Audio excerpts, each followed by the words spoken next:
Aloha! We are in Module 5, Lesson 16, Video 2, and in your Learn book in Lesson 16 you have the pattern to cut out to make this right rectangular prism. So go ahead and cut that out. Pause me if you need more time, and get some tape and tape the edges. It doesn't really give a lot of directions, it just has the little scissors icon, and then you just cut on the dark lines, and we're gonna tape the parts together so that it will stay together and be a little your own handy dandy right rectangular prism. And then we're going to talk about it and some of the vocabulary that we need to know for this lesson based on this right rectangular prism. Sorry, that was my dog in the background making some noises. Huh, Teddy? All right. Got mine taped up. I hope you have yours taped up. Like I said, if you don't, take a minute and get that finished up. Pause me if you need to, because I really want you to have your own and not just be looking at mine. Okay, so what shape are the faces of a right rectangular prism? Look at that one. There's a rectangle. Then we have this face, also a rectangle. This face, also a rectangle, right? So all the faces are rectangles. So a right rectangular prism is a solid where all the faces are rectangles. That sounds good. Is a right rectangular prism a platonic solid? Now think about what we talked about in our last video about the definition of a platonic solid. Platonic solid, if you don't know, that's from the Greek philosopher Plato, right? Platonic solid. So what is a platonic solid, and is this one of them?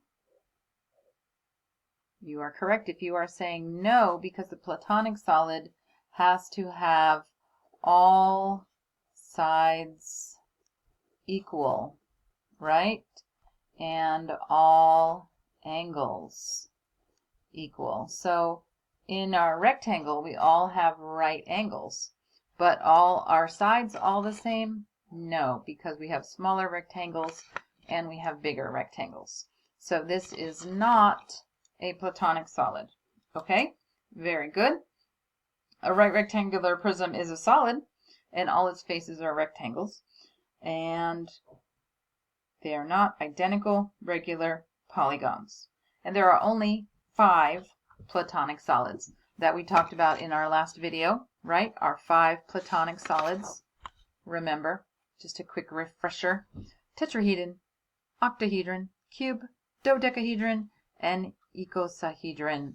So some fun 3D shapes, platonic solids. But we're talking about the characteristics of a right rectangular prism. So we're going to look at our right rectangular prism. There. And I'm going to write right rectangular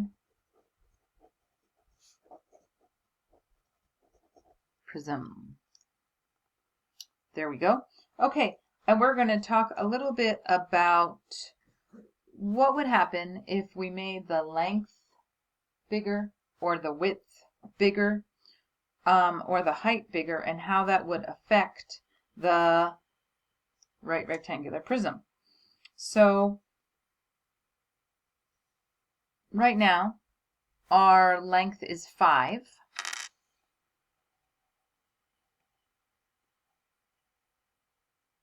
I'm not exactly sure about the length and width and height, and I'm sorry that I don't have a ruler right here, because, well, we're just going to call it 5 and 3. It might not be exactly that.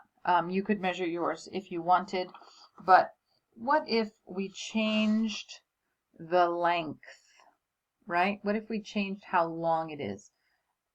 It's still going to be a right rectangular prism. It's just going to be a little bit longer, right? And what if we change their width? It's just going to be still a right rectangular prism, but the width is going to be longer. That would make these a little bit different shaped, but they're still going to be the same. So I just want you to think about that a little bit. And I also want you to think about the parts of a right rectangular prism. So this part we sometimes call the base. Okay? The base of a right rectangular prism is one of the faces. So, like we said, we have all of these different faces, and the base is usually considered the bottom, right? The bottom of the prism, but it's also a face, right? So, because we're going to be turning it around, it doesn't have to only sit on that side, right? Okay? A face could be a base, and it's going to have the same length and width, right, as the opposite face. Is that true for these two? Same length and width as the opposite base. And this one is going to have the same length and width as the opposite base. Okay? So we can say that, sorry, I should say opposite face, right? So opposite faces have same length and width, right? Whether it's the one on top and the, like, just opposite of each other. Okay, good. The rectangle that we had earlier, let's look at this rectangle. There's a rectangle that's 5 units by 3 units. Here's a rectangle that's a rectangular prism that's 5 units by 3 units by 1 unit height, right? So we're just looking at the difference of them both in the drawing and in their shape. This one is a 2D object because it lies on one plane in space. This one is a 3D object. Of course, it's the drawing of a 3D object. It's not an actual 3D object. This would be your actual 3D object, right? This is the drawing of it and showing the height as well. Yes? Okay, so 2D is just laying in one plane. 3D is having height, so it's has 3 dimensions: length, width, and height. Okay? All right, very good. After this, we're going to be looking in your book, so make sure you have your book when you come back for video number 3, and we're going to be talking a little bit more about 3D shapes. Awesome job. Thanks, everybody. Aloha.